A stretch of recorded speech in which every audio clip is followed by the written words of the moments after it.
Praise the lord. Yeshu सहाय। आज का विषय हमारा छिपे गुप्त धन की खोज में रहना। छिपे गुप्त धन की खोज में रहना। एक एग्जाम्पल मैं देना चाहूंगी। एक बच्चे को मैंने देखा, ढेर सारे खिलौने के बीच वो बैठा है और उसके पास बहुत सारे टॉयज हैं, लेकिन उसने एक ही टॉय है जिसे वो अपने छाती से समेट कर रखा हुआ है और बाकी खिलौने उसके इर्द गिर्द पड़े हुए हैं।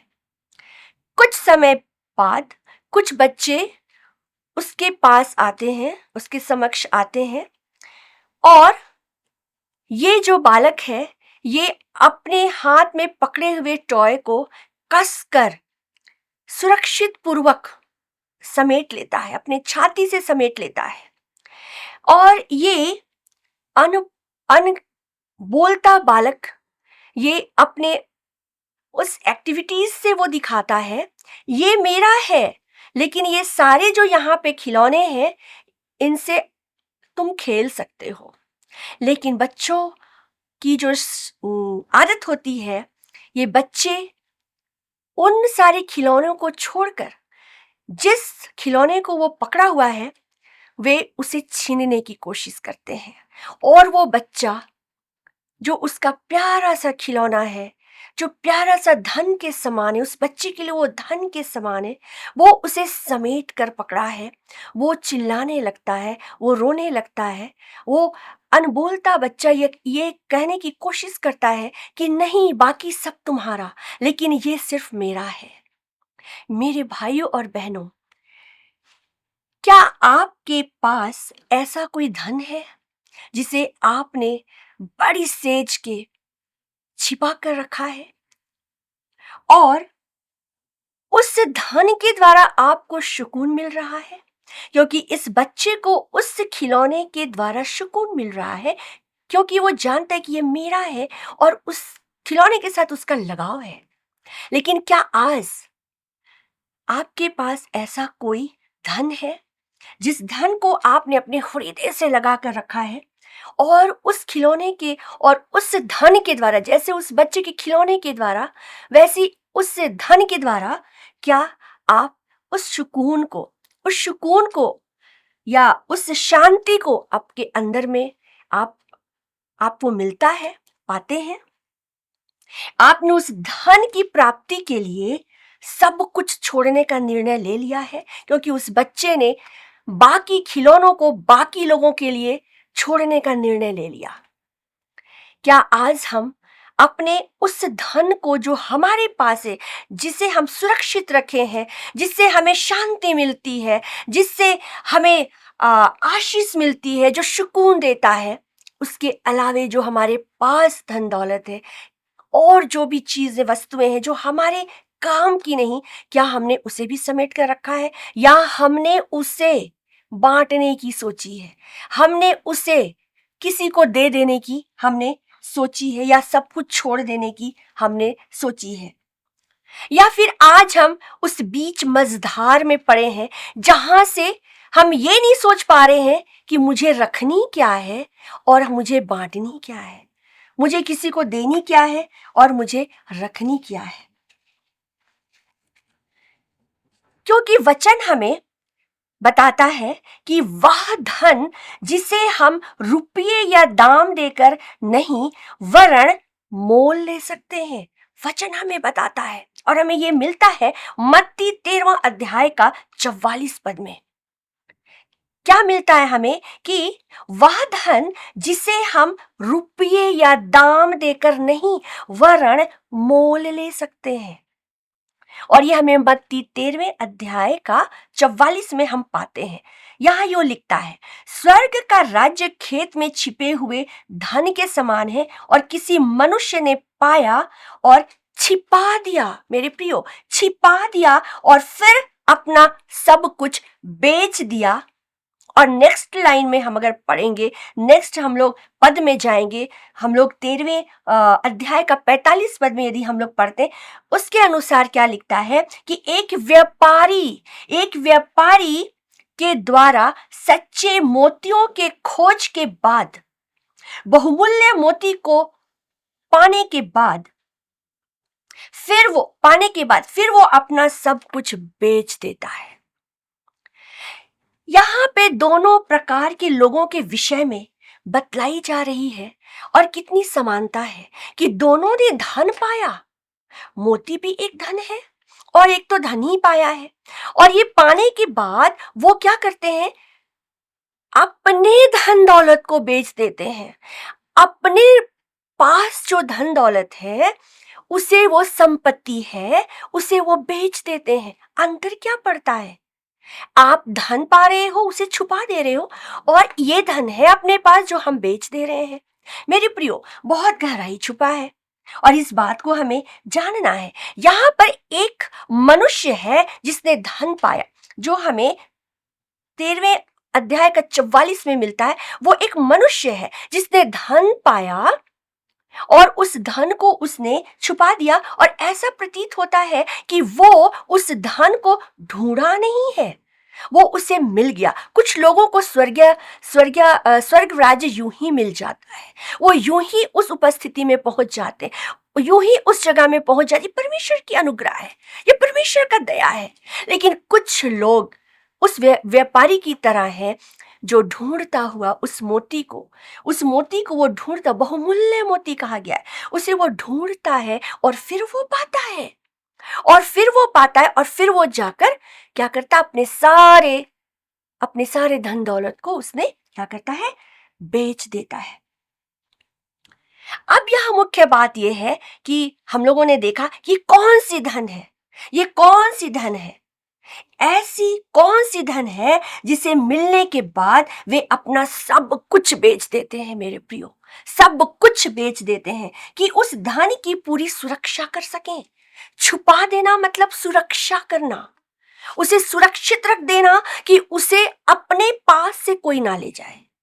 वो मेरा है, वो मेरे हक का है, और वो मेरा है, तो अब मेरे पास वो सुरक्षित रखा जाए। हमने पढ़ा मत्ती में कि स्वर्ग का राज्य खेत में छिपे हुए धन के समान है।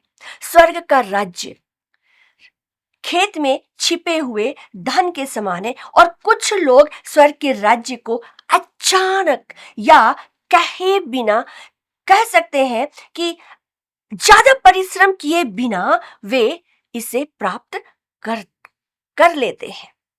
लेकिन कुछ ढूंढते अर्थात खोजते हुए मेहनत से, बड़ी मेहनत से प्राप्त करते हैं। सबसे मुख्य बात यह है कि इन दोनों प्रकार के लोगों ने उस धन और सच्चे मोती को, जो स्वर्ग का राज्य है, उसे ऐसी जगह छुपाई जहां चोर सेंध न मार सके। चोर सेंध ना मार सके। यूहन्ना 10 का 10 में हमें क्या मिलता है हम जानते हैं, और मुझे लगता है कि ये दोनों प्रकार के जो लोग थे, एक मनुष्य, यहाँ पे नाम नहीं लिखा हुआ है, एक मनुष्य और एक लिखा हुआ है एक व्यापारी। इन्होंने इस बात को ये जानते थे कि ये स्वर्ग राज्य जो है इतना बहुमूल्य है कि इसे कैसे रखा जाए, अपने हृदय में कैसे जतन किया जाए, कैसे इसकी सुरक्षा की जाए। और इसलिए ये यूहन्ना 10:10 के अनुसार इन्हें ये मालूम था कि चोर केवल चोरी करने, मार डालने और नाश करने को आता है, और इसलिए इन्होंने इसकी सुरक्षा खेत में जाकर छुपा देने वाली बात इसमें कही गई है। अब रही बात, अपने उस धन को प्राप्त करने के बाद उन्होंने आनंद से भरकर अपना सब कुछ बेच डाला।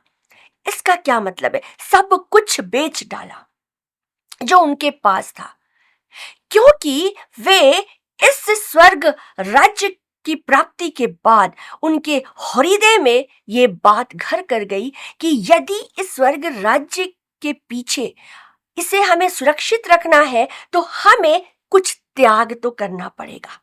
उन वस्तुओं की त्याग करनी है जिन पर हमारा ध्यान लगा रहता है, जिन पर हमारा मन लगा रहता है।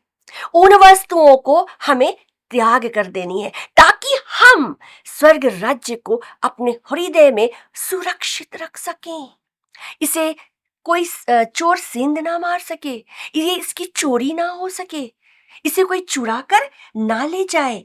अर्थात उन्होंने परमेश्वर को अपने जीवन में सही जगह देने के लिए संसार की वस्तुओं की मोह माया से अपने मुख को मोड़ लेना बेहतर समझा। मत्ती 6 उसका 20 से 21 पद में हमें यो मिलता है, क्योंकि जहां तेरा धन है वहां तेरा मन भी लगा रहेगा। जहां तेरा धन है वहां तेरा मन भी लगा रहेगा। यहां सिर्फ धन की बात नहीं कही जा रही मेरे प्रियो, धन के अलावा आज इस संसार में बहुत सारी ऐसी वस्तुएं हैं जिसमें हमारा मन लगा हुआ है, जिसमें हमारा मन टिका हुआ है, जिससे बाहर निकालना अपने मन को हम बेबस से हो जाते हैं। कैसे हम इन्हें छोड़ सकते हैं अपने जीवन से, कैसे इससे हम अलग हो सकते हैं। उन्होंने अपना सब कुछ बेच दिया और फिर मनुष्य ने उसी खेत को जहां उसने धन छिपाया था मोल ले लिया। मोल ले लिया, छिपाया था, बेचा अपने धन को, फिर मोल ले लिया। हम आगे देखेंगे, व्यापारी ने उस मोती को अपना सब कुछ बेचकर खरीद लिया, सब कुछ बेचकर खरीद लिया। अब हम इसे एक वचन से समझेंगे, यशायाह की पुस्तक, और उसमें हम 55 अध्याय का 1 में हमें यो मिलता है, जिसके पास रुपया ना हो तुम आकर मोल लो और खाओ। तुम आकर मोल लो और खाओ। मोल लेना मतलब बिना रुपये का उसे प्राप्त कर लेना। क्या खाओ, क्या खाने के विषय कहा जा रहा है? दाख मधु और दूध बिन रुपये और बिना दाम ही आकर ले लो। बिन रुपये बिना दाम देकर आकर ले लो। यशायाह 55 का 2 में हमें इस पद जो हमने पढ़ा इसे हम समझ सकते हैं। ये भोजन वस्तु नहीं मेरे प्रियो, ये भोजन वस्तु नहीं थी, ये भोजन वस्तु नहीं, वरन यशायाह ये बतलाना चाहता है कि ये वास्तविक आत्मिक भूख और प्यास है। ये वास्तविक आत्मिक भूख और प्यास है जिसे हमें आज परमेश्वर चाहता हम उसे मोल ले लें, हमारे परमेश्वर के पास से हम ले लें, ताकि हम उस स्वर्ग राज्य की सुरक्षा कर सके, ताकि हम अपने हृदय में अपने परमेश्वर को बैठा सके, अपने प्रभु यीशु को स्थान दे सकें। वही तो है स्वर्ग राज्य, वही तो है हमारा प्रभु यीशु, जहां है स्वर्ग राज्य की उपस्थिति है। तो यशायाह ये बतलाना चाहता है कि ये भोजन वस्तु नहीं जिसे मोल ली जाए, खाने पीने की वस्तु नहीं जिसे मोल ली जाए, वरन ये कि ये वास्तविक आत्मिक भूख और प्यास है। मेरे प्रियो, आज के डेट में हमें ये जाननी है हमारी भूख और प्यास क्या होनी चाहिए, वास्तविक आत्मिक जीवन क्या होनी चाहिए, किन चीजों पर हमारा ध्यान जाना चाहिए।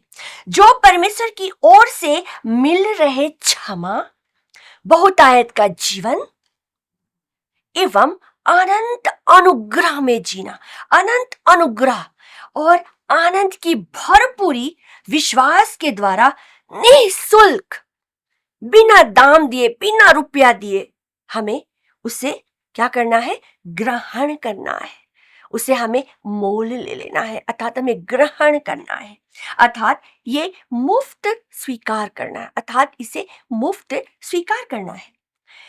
स्वर्ग का राज्य एक ऐसा धन है जिसकी प्राप्ति के लिए पूर्ण समर्पण के साथ अपना सब कुछ दांव पे लगा देना, अपना सब कुछ दांव पे लगा देना, ऐसा आज कौन कर सकता है? जो अपने पिता को जानता है, जो अपने प्रभु से प्रेम करता है, जो अपने परमेश्वर से हर दिन अपने प्रभु के साथ चलने का प्रण करता है, निर्णय लेता है, एक बदलाहट को अपने जीवन में देखना चाहता है, स्वर्ग की बातों को अपने जीवन में लाना चाहता है, अपने परिवार में स्वर्ग की बातों को, उन आशीषों को हमने कई बार देखा है। कौन सी आशीष? स्वर्ग की आशीषों को उतारना चाहता है। वही व्यक्ति है, वही मनुष्य है जो समर्पण के साथ उस राज्य को, जो ऐसा धन है, उसे वह प्राप्त करना चाहता है और इसकी चाहत पूरे आनंद के साथ हमें करनी चाहिए। पूरे आनंद के साथ इसकी चाहत करनी चाहिए। अपने मन में कुड़कुड़ाहट लाकर नहीं, कुड़कुड़ा कर नहीं, या मजबूरी के साथ नहीं, लेकिन स्वर्ग का राज्य हमारे बीच में रहे, हमारे हृदय में रहे। ये प्रभु चाहता है कि हम इस राज्य का अनुभव करें। हम जहां भी रहे प्रभु की उपस्थिति का अनुभव करें और ये राज्य हमारे साथ चले, क्योंकि स्वर्ग का राज्य संसारिक वस्तुओं से कहीं अधिक मूल्यवान है, कहीं अधिक मूल्यवान है। और इस बात को ये मनुष्य, इन दो व्यक्ति के विषय में जो हमने देखा, ये मनुष्य और व्यापारी ने समझ चुके थे कि कितना बहुमूल्य है, जिसके लिए हमें सब कुछ बेच डालना है, सब कुछ त्याग कर देना, ताकि हम इसे मोल ले सकें, स्वर्गीय बातों का मोल ले सकें, स्वर्गीय बातों को हम ले सकें अपने परमेश्वर से। हमारा प्रभु यीशु है जिसे हमें अपने जीवन में शामिल करना है। वही तो है जो हमें स्वर्ग का अनुभव देता है। वही परमेश्वर है, वही पवित्र आत्मा है जो हमें स्वर्गीय आनंद को हमारे अंदर डालता है। तो आज हमें इसकी खोज में बने रहना है, पूरे हृदय खोलकर, पूरे बिना कुड़कुड़ाहट के, लेकिन आनंद के साथ, विपरीत परिस्थिति में भी आनंद के साथ, ताकि वो आनंद जो स्वर्गीय राज्य हमारे हृदय में बसता है उसे हम अपने हृदय में बना कर रखने पाए, वो आनंद बना रहने पाए, ताकि हम बिना कुड़कुड़ाहट के और बिना मजबूरी के हम परमेश्वर में बने रहने पाए। Praise the Lord. प्रभु इस वचन के द्वारा आप सबों को बहुत आशीष दे।